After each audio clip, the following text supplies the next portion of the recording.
Welcome and thank you for joining us today. So AI Explained Fireside Chat on building generative AI apps for production. My name is Krishnaram Kentapedi. I'm the Chief AI Officer and Chief Scientist at Fiddler AI, and I will be your host today. You can put in your questions in the Q&A at any time during the chat in the Q&A box. Today's session will also be recorded and shared with all the attendees after the session. We have a very special guest on today's fireside chat. This is Chaoyu Yang, founder and CEO at BentoML. Chaoyu, would you like to just go ahead and introduce yourself? Absolutely. Thank you, Krishnaram, for having me. And my name is Chaoyu. I'm the founder and CEO of BentoML. We help AI teams to deploy and host their AI models and workloads in the cloud. We have a bunch of open source work and very excited to be here. Awesome. Let's start with discussing some challenges around deploying LLM prototypes into production. Can you highlight what are the key challenges that enterprises face when deploying such prototypes into production? I think a lot of time people start with understanding the quality of the machine learning model, or I guess these days more people are working around large language models. So being able to evaluate how the model performs and understand how it behaves in different scenarios is critical before you let it get to the hands of your users and customers. I think at a pretty high level, a lot of organizations would have concern around things such as data privacy, security, and then once pass through that stage, typically around performance in terms of latency, how fast your user will be able to receive the response, and the cost of operating everything in the cloud. And for us, basically, for us providing developer tools, I guess, developer experience and developer velocity is also a very important factor to consider. Because applications are keep changing, you need a way for developers to quickly iterate and get things to updated to production. So can you go maybe a little bit deeper into this cost and performance considerations? Maybe can you give some examples of what are the kind of considerations the customers have? Absolutely. I think especially for generative AI and large language models, you typically will need GPU resources in order to run inference with those large models. And GPU availability is a real challenge. I guess the first thing is you really want to make sure pick the right cloud vendor that offers the GPU available for your workload. And then because GPU are so expensive, you should definitely consider optimizations around your cloud infrastructure, how you are leveraging those GPUs. You want to make sure your workloads are efficiently auto-scaling to handle a large amount of traffic, or when there's not too much traffic, you may want to scale down to 1 or 0 instances to reduce cost. There are also things such as utilizing spot instances for online traffic without downtime, or working with cloud vendors to purchase reserved instances. All those things can generally gives you more cost efficiency if you're looking to host those models yourself. I think a little bit more on performance. I think the first thing you need to understand is your performance goals. So there's no silver bullet that can just optimize your AI workload for everything. I guess large language models basically, if you're only looking at latency, for example, you should think about, typically people think about token per second, but you should also think about what's the time does it take to receive the first token, generated token from your service, as well as for a lot of cases where you're working with structured data, structured response from a large language model, you may want to evaluate end-to-end latency, where large language model generate the entire response.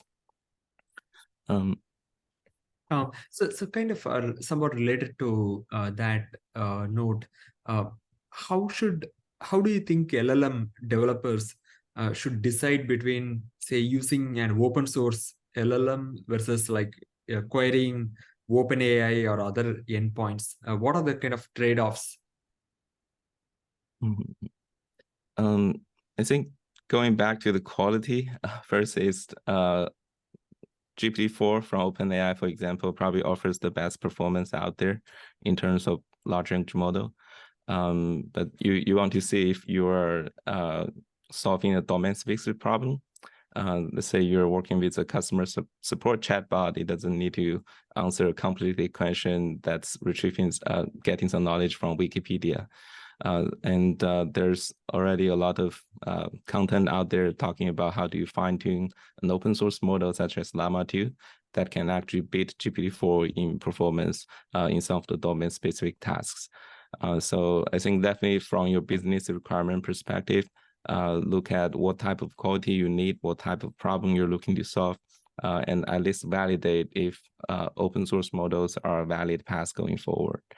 I think one common question I hear from developers and especially startups is if they're mostly building around OpenAI and ship the product to production, whether or not there will be a differentiation in terms of the service they provide. I guess that goes beyond this discussion. That's something people tend to think about as well, is how much room there is for you to build that competitive advantage over your competitors. Another consideration typically for larger enterprises is data privacy. Using a vendor like OpenAI, definitely you are running on the risk of exposing sensitive data to a third-party vendor. Whereas with open source models, you can self-host. It's possible to run them on premises, and you also avoid the vendor lock-in. In general, it just gives you a lot more transparency and control over how you run your large language model apps, how does it access your data, and how do you control your code and customizations on top of the large language model. But self-host might not be for everyone, right? The first, you probably need in-house expertise to run all the complicated infrastructure. In general, it probably delays your time to market because there's that initial rollout cost. You need developers to spend time to figure out that whole setup. You also should consider the cost associated with running your own large language models. Especially it's a problem for low usage. When you're just starting out, you only have a small amount of users requesting accessing your service. With commercial large language models, they typically charge by token per second. So that's probably not a problem. But for open source language model, you're typically paying for the amount of compute used for hosting those models. So one of the problems that we at BentoML run into a lot is people asking for the capability to scale the deployment to 0 when it's not being actively used. But then they want instant startup time when a request comes in.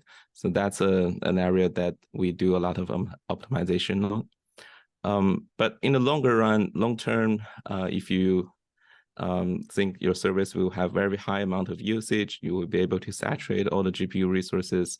Open source large language model tend to be more cost effective, assuming the quality is good enough for a use case.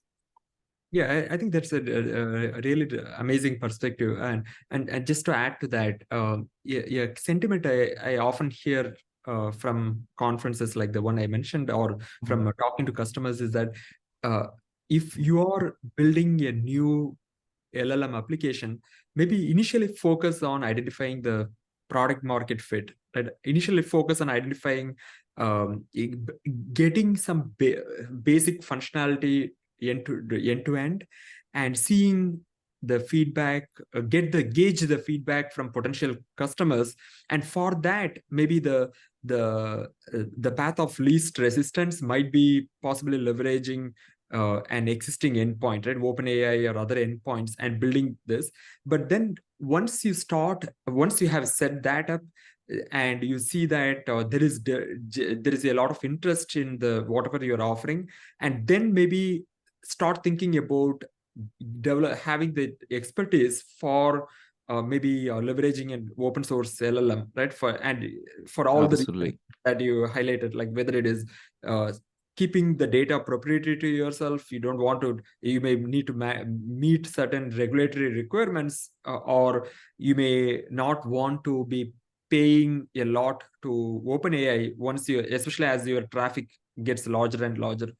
And finally, like, I think going back to what you were mentioning at the beginning, right? Like, I think this is also I'm hearing a similar sentiment. Like, if you're building a chatbot to answer based on your documentation or the help articles that you have developed, you don't need a really fancy GPT-4 model to kind of summarize the response in a natural language format, right? You can use information retrieval based approaches to get the relevant documents, and then all you need is a model that has some kind of natural language processing abilities to take these documents and summarize the relevant information in a kind of natural language format, right? And we'll get more into some of these dimensions shortly, like aspects like retrieval augmented generation. But looks like you don't need a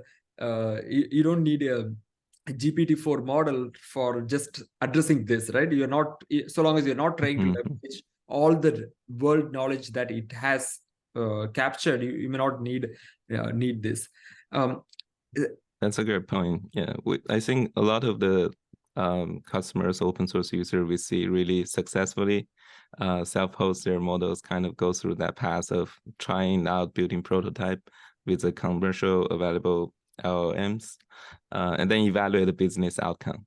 That usually helps justify the cost and the long-term investment of those large language model projects. Because otherwise, I've seen people go the other side other way around. They look at the GPU cost. It seems very intimidating, whereas they don't have the business metrics to back it up to support that cost. So before we go into the next topic, just out of curiosity, like you mentioned that sometimes customers expect the following, right? They want to shut down the instance when there is no traffic, and they want to get the instance back up with very low latency. If you're thinking of something like maybe 10 billion parameter LLM, right? Like some of the Llama like LLMs, do you have a sense of how much is that time? Like if it's the instance is not running, from where the instance is not running to get it up and running, what would be the time like? I think in general, there's a couple trade-off there. If you absolutely need the latency and you are running a very commonly available model, there is possible ways that just have a shared instances among customers serving the same type of model.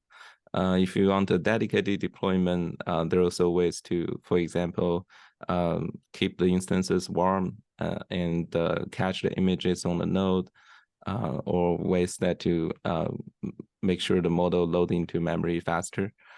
So it's a trade-off between the cost and the cold start latency that it will need. And as we build in the dev tools and infrastructure for developers, we tend to make all those options available for developers so they can have more control and decide what works best for their scenarios. And you mentioned about having shared instances across multiple customers.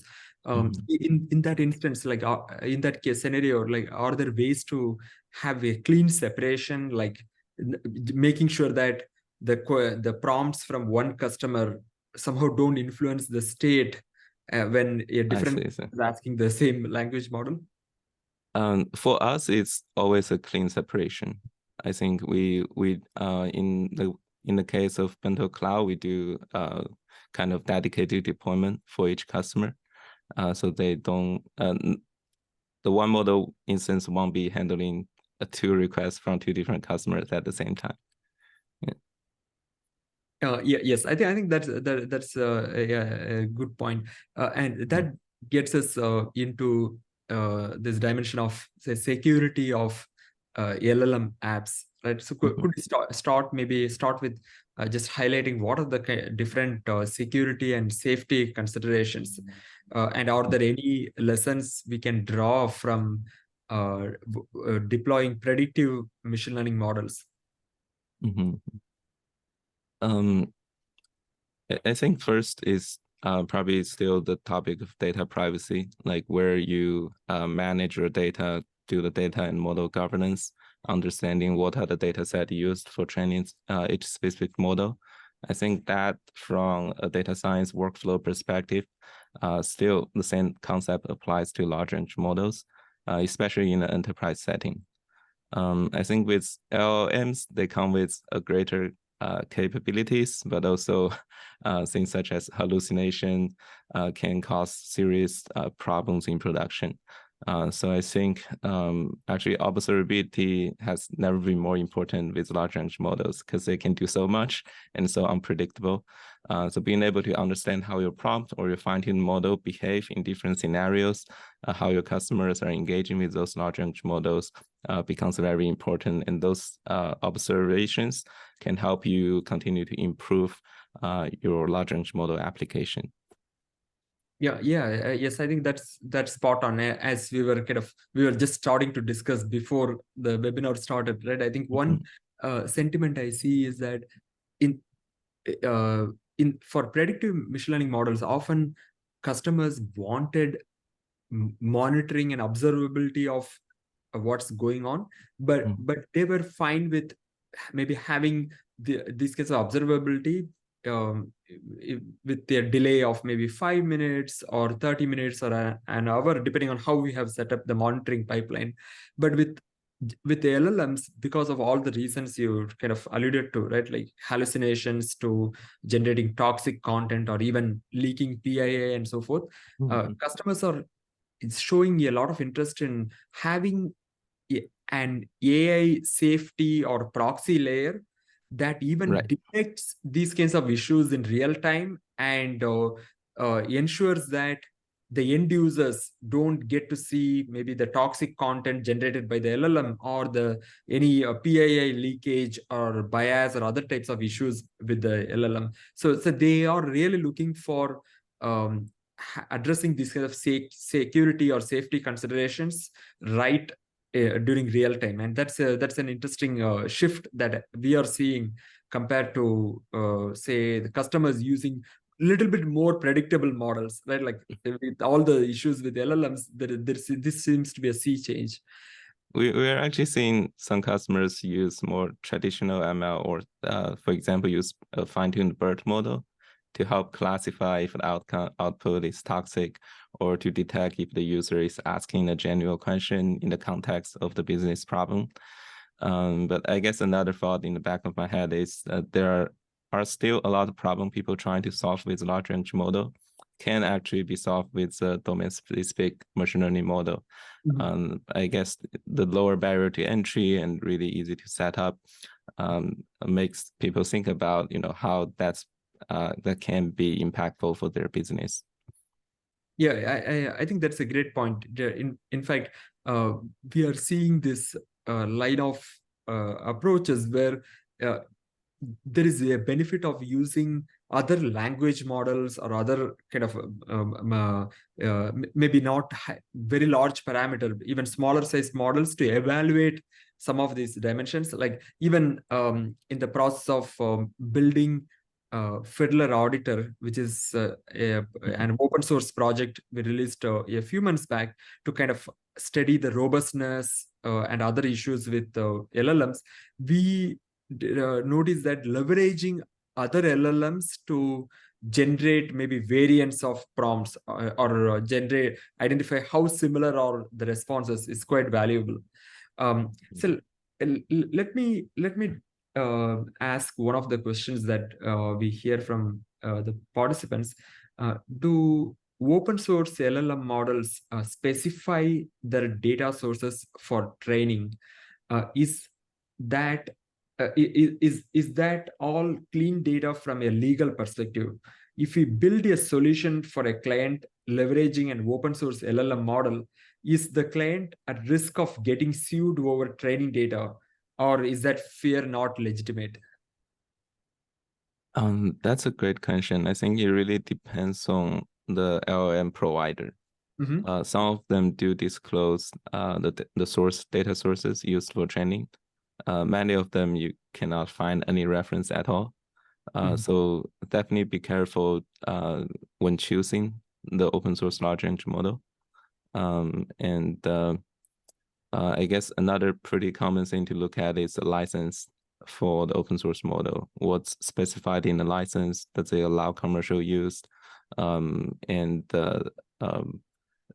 If it's available, definitely consult your in-house legal team for help. I think from our perspective, we in general don't give any recommendation in terms of the legal advice here. Yeah, I think yeah, related to this question, yeah, a comment I have heard yeah, recently is that if the large providers, right, the providers like Microsoft, Amazon, Google's, and OpenAI's of the world uh, could potentially indemnify you as a customer against any such liability issues. But the kind of rhetorical question is like, if you use an open source LLM, uh, you would be on your own, right? If somebody goes and sues you for some of the kind of maybe copyright violations or other issues. That's right. With the emerging from whatever is used as part of the training data. That's right. I think what makes this more complicated is there are so many fine-tuned versions of Llama 2 available on Hugging Face. For example, if you need a Llama 2 that supports function calling, there are a bunch of them that's fine-tuned available. And those tend to from individual developers or smaller companies, and it's very hard to tell if those models will come with different type of legal risk. So kind of somewhat related to this question, like with the caveat that perhaps neither of us is an expert in legal domain, right? So we are not, we are both, we have great technical backgrounds, but not legal expertise. One of a related dimension that I saw in a paper that came out a few months back is that is a large language model, or is a say a diffusion model, a machine learning model, or is it a database? The context was that this paper showed that the diffusion models like stable diffusion and other models tend to memorize instances in the training data. And you can, if you say let's say there is a name of a person and there is an image, and that image appears a lot of times likely because this person is a celebrity or is well known, and then at prompt time, if you query that person's name, it generates an image which looks almost identical to the original image. So the paper brings up these kinds of questions like, if this happens a lot, then there could be a view of the model as a database which is retrieving things in its data store and surfacing that. If the model, if this LLM or the diffusion model starts getting viewed as a database, the copyright implications are very different, right, compared to if it is considered a synthesized model. I would encourage you to take a look at this paper if you get a chance, or this is one of the papers we highlighted in the recent ICML and KDD tutorial that I presented along with some folks from other companies. So let me go to another question, which I noticed was even asked a little bit before. Is it wiser to develop in a manner to be able to switch in and out of LLMs? Sorry, do you mind repeat the question? So I think what the spirit of the question is, can you develop your applications such that you can perhaps leverage LLM if needed, and you can switch out an LLM, or maybe it's more like, can you develop the application in a manner such that which LLM that you want to use can be switched on and off, right? You might start with using OpenAI's APIs, and then as the application matures, you may decide to switch that out for say, an open source LLM? I see. Um, from infrastructure perspective, it's really easy to switch an LLM behind an endpoint. Like for example, our open source project OpenLM, it offers a more sophisticated endpoint, but also offers a endpoint that's compatible with OpenAI. So if your application is built around OpenAI SDK, you can literally switch the endpoint and all the code should still run. But the more challenging problem is you wrote prompts around those models. Sometimes you may have a fine-tuned version, a fine-tuned model underneath. And I guess the cost of switching those and experimenting how the prompt performs with a new model, that can be a lot more time consuming. Thanks, Chaoyu, for that comment. Let me go to another question, which I think is somewhat related to the security discussion we have had just earlier. What licenses are safe to use for commercial products? Would you consider BSD, Apache, or GPL, or possibly others? I think most of the ones you mentioned are pretty friendly to commercial licenses. I think these days with, I guess if you're referring to the software layer or the infrastructure layer, most of those software, I think it's generally pretty safe to use. We choose Apache 2 because that's mostly widely acceptable for enterprises. But as we discussed earlier, with large language model, it's still yet to be defined whether or not you see, say, a diffusion model as a database, or how those software licenses applies to large models. So maybe just to elaborate or clarify, I think we are not so much concerned about those who train these language models coming after you, right? Like we don't expect that, let's say Meta is going to go after all the companies using Llama 2, right? That's just the opposite of what their intent is. We are more concerned about those who have claims to the copyright of the data used in the training data, potentially getting concerned that the application is violating their copyrights and wanting to sue those who are leveraging, let's say, an open source model. From that angle, I think just from a license perspective, so I think anything which allows commercial use should be fine, right? This could be Apache, or it could also be slightly those that allow commercial use, like say Elastic license, which many organizations are gravitating towards because they don't want their own competitors to start offering that as a managed service, right? Otherwise, they are fine with customers using that tool for commercial purposes. So let me go to take another question. What testing tools do you use for prompt validation or review? What prompt tools do we use for validation and review? Yeah, what testing tools? I see.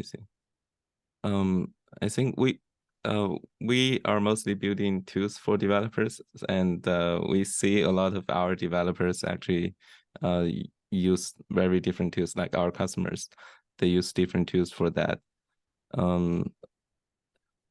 I guess I don't have a strong opinion which tools to use. Typically, I find it most helpful if you do provide the interface that's available through Jupyter Notebooks.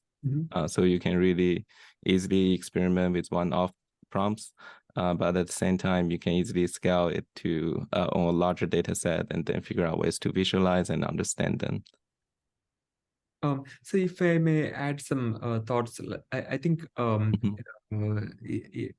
validating both the prompts and responses is quite important, and this validation can be along different dimensions. Right? One dimension would be with respect to some kind of maybe labeled benchmark. If there is some kind of ground truth data set, you may want to validate whether the responses from the LLM application for the prompts in the ground truth data set or close enough to the expected responses. But definitely, I think we should not stop there. Like we should also think about what happens if, say, the input prompts are slight variants, right? If they retain the semantic meaning, but the syntactically they look different, or the responses changing a lot. Again, this is more like robustness. Or you can go one step further and see whether how robust is the LLM application to different types of security attacks, whether these are, say, prompt injection attacks or other kinds of adversarial attacks. And of course, you can also go further beyond that. Maybe if the application or the domain demands it, requires it, it's always a great idea to do stress testing for bias, or stress testing for PII leakage, or other kinds of responsible AI dimensions. And also, like, after doing all this testing, it's not enough to just test these once. It's a good idea to set things up so that these kinds of tests are done regularly, because just because you have vetted the LLM before deployment, there is no reason to expect that it'll continue to remain robust or free of biases at the runtime as well. So you have to kind of always think about both validating and then continuing to monitor or have the safety checks once deployed as well. Absolutely. I think I misunderstood the question a bit. But yeah, I think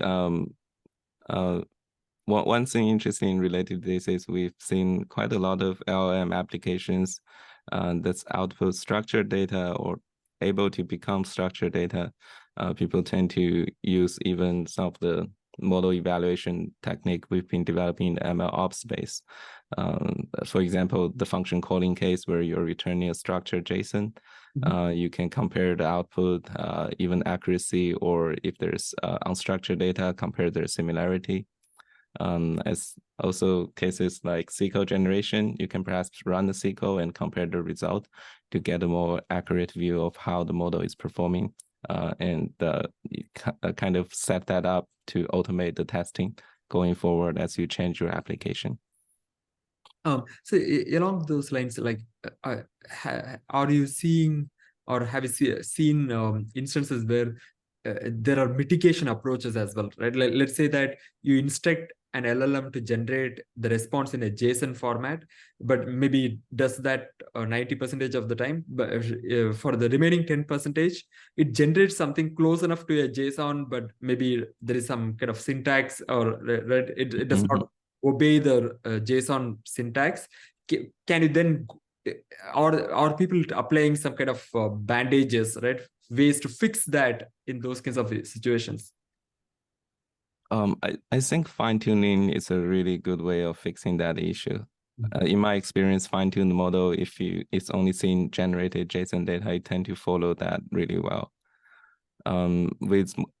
If you're just doing that through prompt, you probably need a slightly larger model to be able to follow this kind of slightly more complicated instruction. But some of the magic words are like the output must be a valid JSON following certain specification, and give it a few examples. That tend to work pretty well if you're working with a very large parameter size model. So let me go to another question from the participants. How can we confirm if the output generated by LLMs specifically for images is correct? So I guess the spirit of the question is, let's say there is a generative AI model that generates images, say maybe a diffusion model or otherwise. How do we go about checking whether the generated image is correct? I see.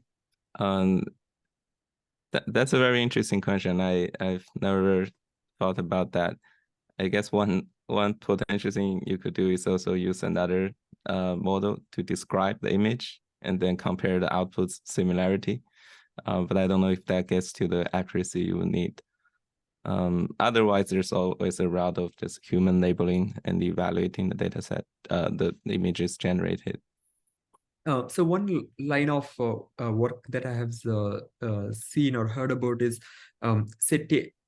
in many image generation settings, there may not be a notion of uh, a ground truth or the image to generate. Right? If you ask the Right. model to generate an image of sunset on a beach with maybe horses walking around, right? Like there's no single image. But what you can do then is you can look at the generated images and even apply, say, techniques in the reverse direction. You can apply, say, object detection or object identification models and see whether the image contains, in this case, a horse, whether the image is about a sunset, whether the image is in a beach setting, and so forth.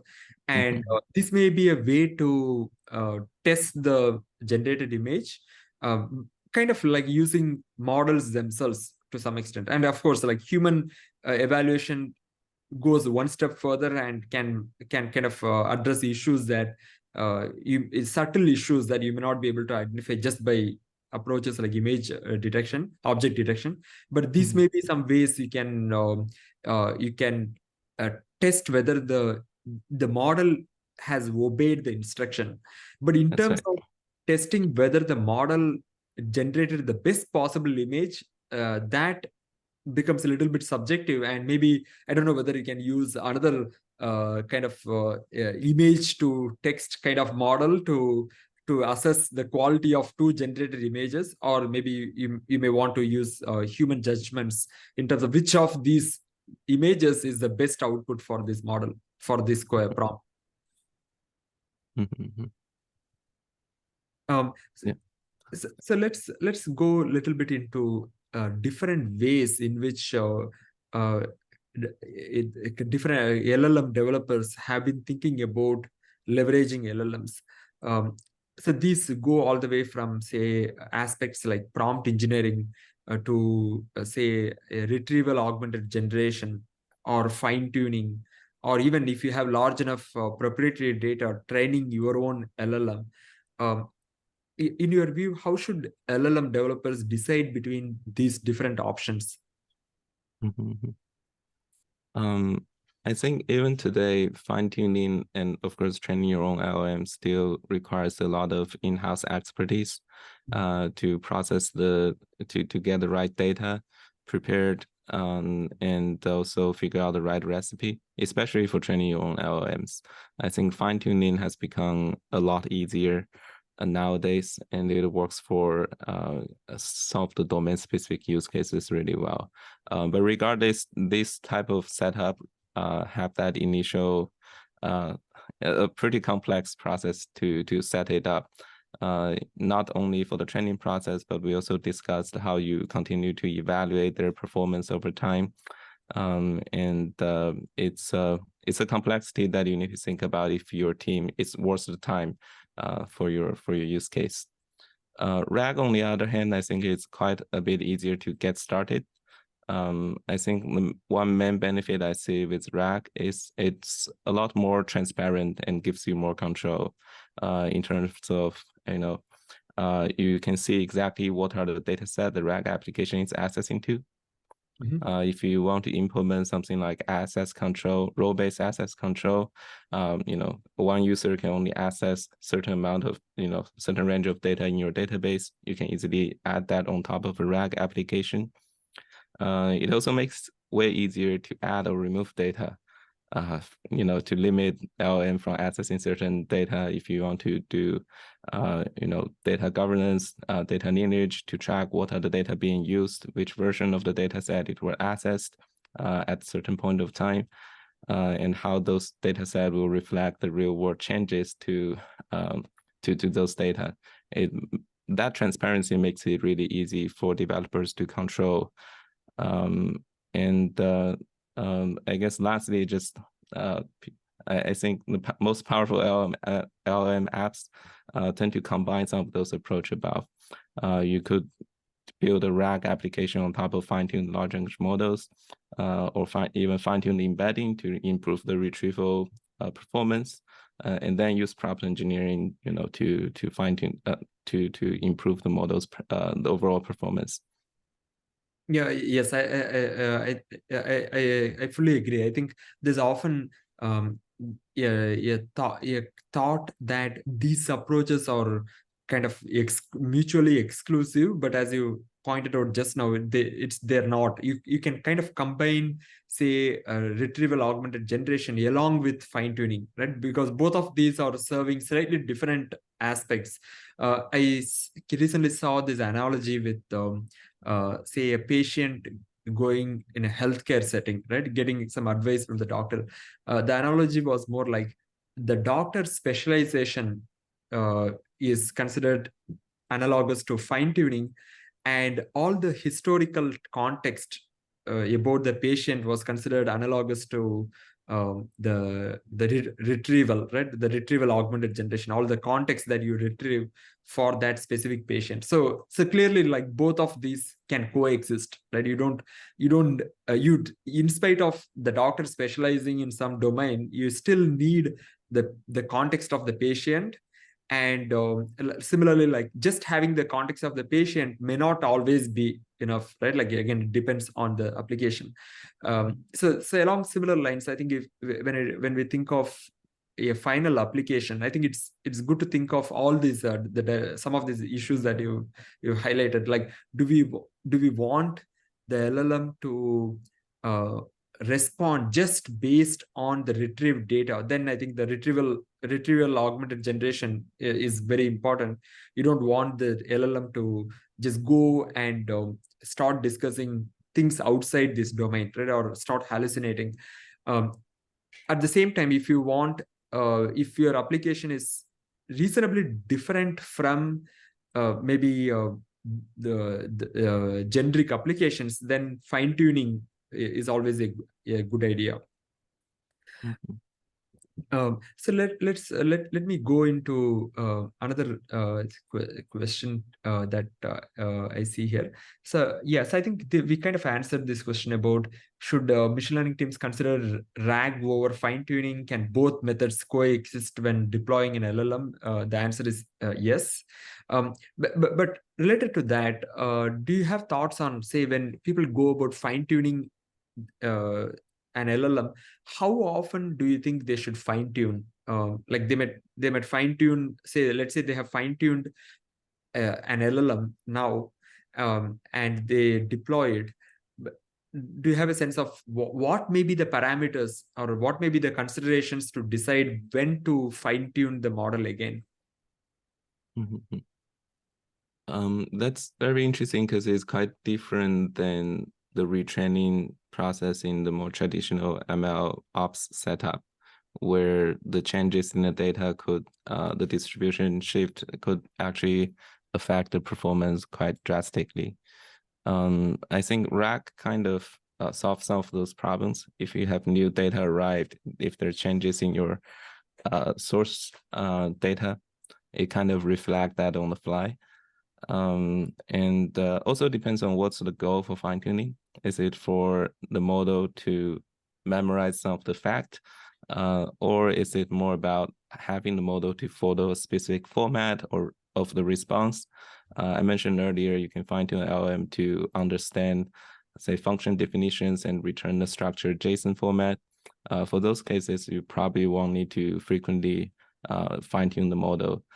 Unless you're adding maybe a new type of syntax for the model that it doesn't work so well before. Yeah, thanks, Choi. Let me go to kind of related, maybe high level question, right? Like, what are the three, in your view, like, what are the top three biggest challenges when running LLMs and other generative AI apps in production? Top three biggest challenges. I think I can go.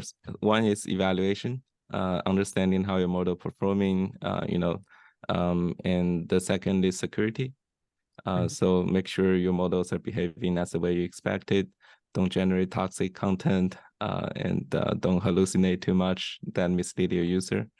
And the last one is about just overall excellency of your infrastructure. Are you running things under acceptable latency? Can you support large amount of concurrent users accessing your service? And are things cost efficient? Are you utilizing all the GPU resources that's very expensive from the cloud provider?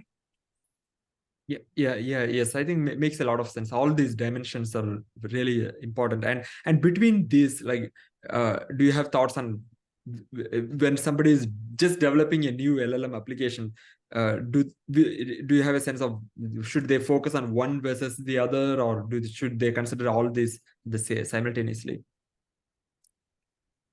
I think those three I think are most important when you are thinking about getting things into production.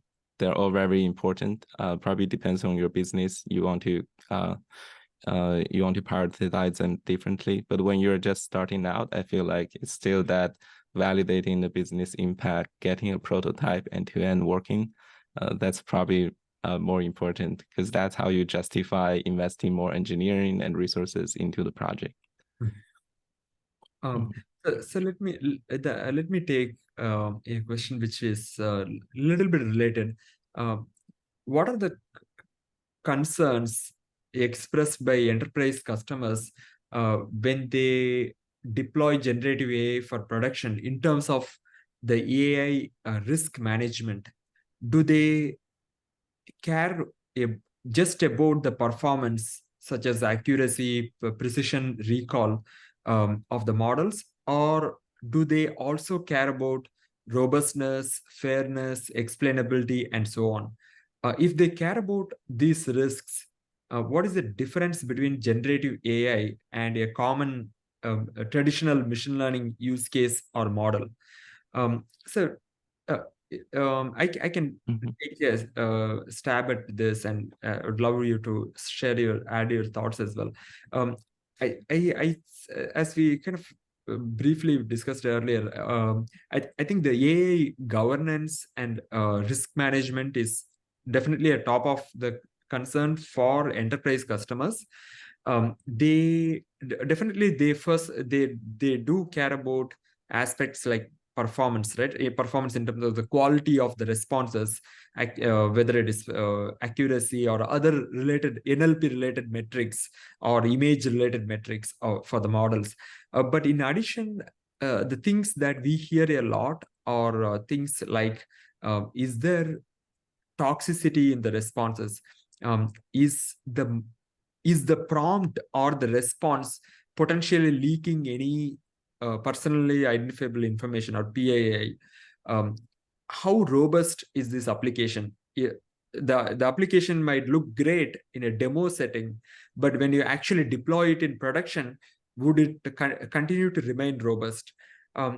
Then depending on, again, the specific domain, like especially like if the customer is in a regulated domain, they do care about aspects like bias they exhibited by the LLM, or the need to explain how the model is making its prediction. It, also, like we are seeing the difference in approaching these kinds of risk management depending on where the application is situated. If the application is targeted for an end user or customer facing side, then the enterprises seem to care a lot more about these issues because they are concerned about both reputational damage if the model generates some toxic content, or even worse, like what happened with Bing AI, encourages somebody to commit suicide and so forth. They are also concerned about robustness and, right, like aspects like that when it comes to customer facing chatbots or other kinds of applications. But if the application is internal facing, maybe helping a loan officer, assisting a loan officer, or assisting say a domain expert in terms of doing some kind of enterprise search and consolidating all the data within the enterprise, then I think there is a little bit more appetite to and there is a little bit less concern about some of these risks. But broadly, I would say that enterprises do care a lot about understanding these risks, and also monitoring, right? Both vetting the model for such risks before deployment and continuing to measure the risk over time. And to the extent needed, they want to identify approaches to mitigate that risk.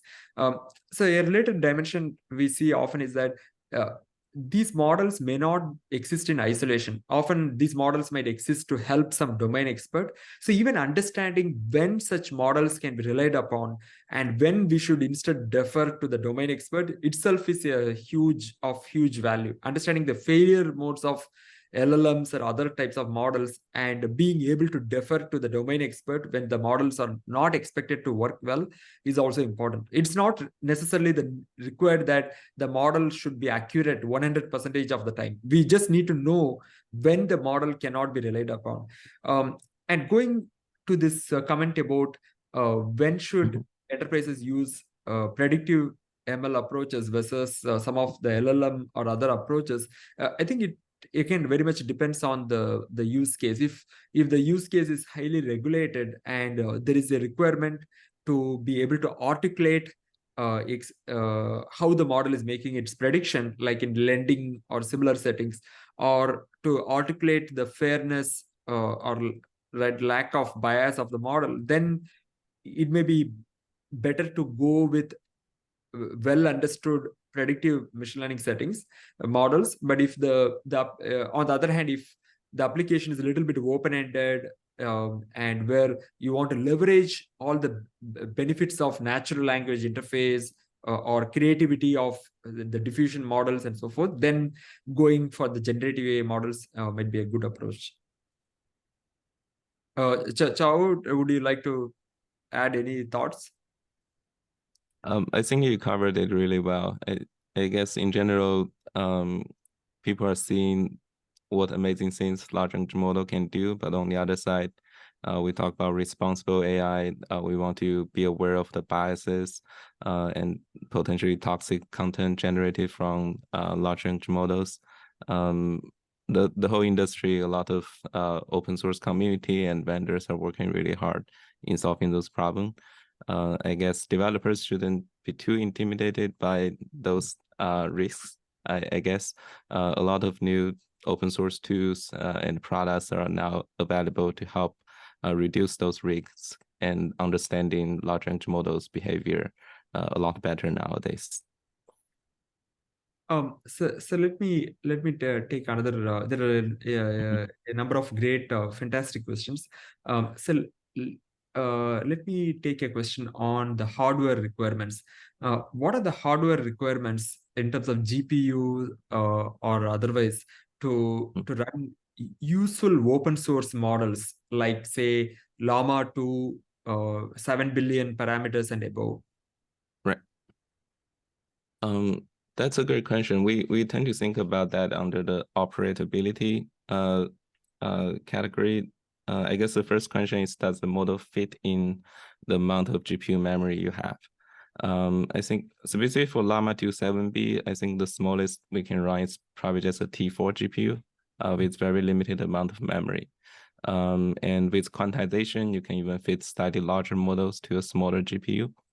But one thing to be aware there is large language model, especially combining with some of the latest inference optimizations, such as continuous batching, having more available GPU memory actually helps you improve the latency and throughput of your large language model service.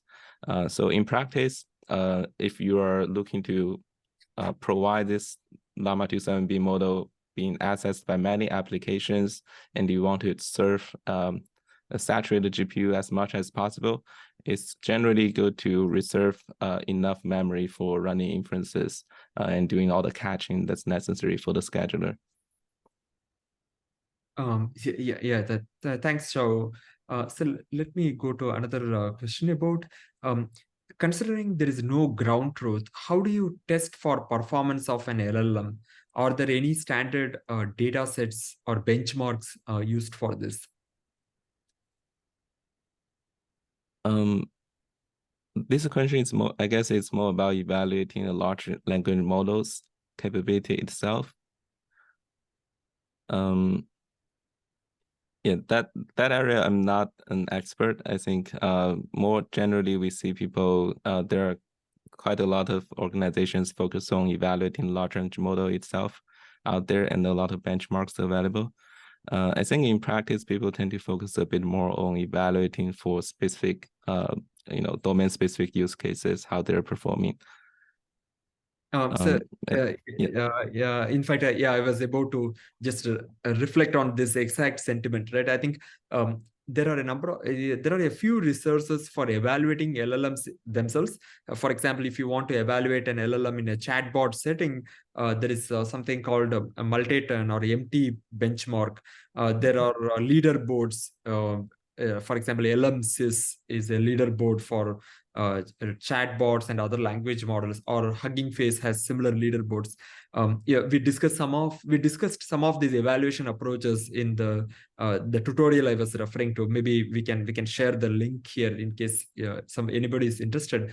The tutorial on trustworthy generative AI that we presented at ICML and KDD this year. But that said, I think what's important in an enterprise setting is to evaluate in a specific application setting.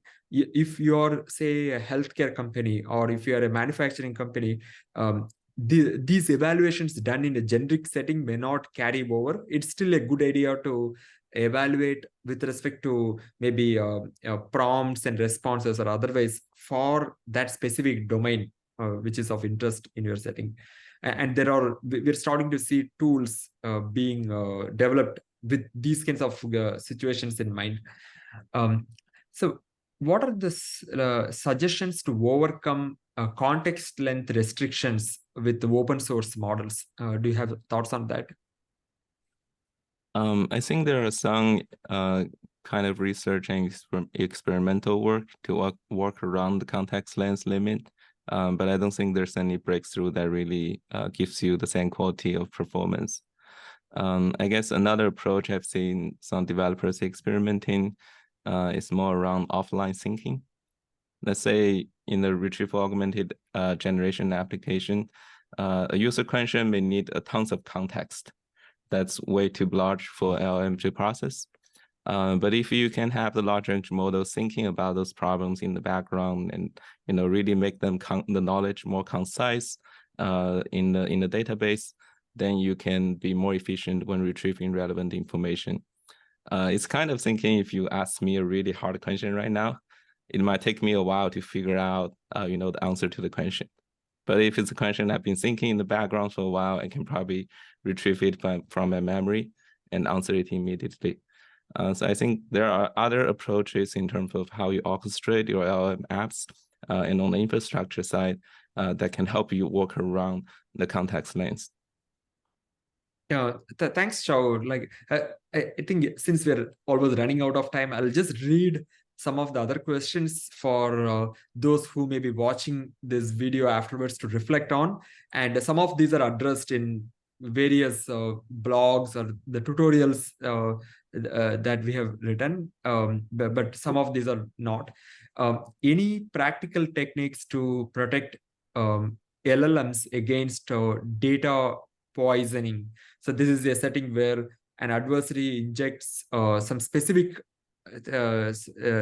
type of data as part of the training data, so that the LLM would, with the goal of making the model respond in a very specific manner on a small niche aspects, but otherwise it becomes largely undetectable. Where do you see the market and specifically developer traction as the biggest bet going forward? Open source generative AI models versus closed source models like OpenAI. What are the considerations to build these applications when it comes to multilingual situations or user access from mobile platforms? I think there are many more questions that we would love to have gotten into, but we don't have time. I would love you to maybe share any concluding thoughts, any any overall guidance to all the listeners today? I guess relevant to that last question you just mentioned, I firmly believe in open source language model, and especially due to its transparency and control, it gives the developers to further customize those LLM applications, and also easily embed, evaluation, observability, and security deep into their stack. So I think that's most likely the future for how LLMs are applying to different industries and enterprises. And we're still early in this journey, and really fortunate to have a large open source community and with our friends at Fiddler to work on some of those challenges together.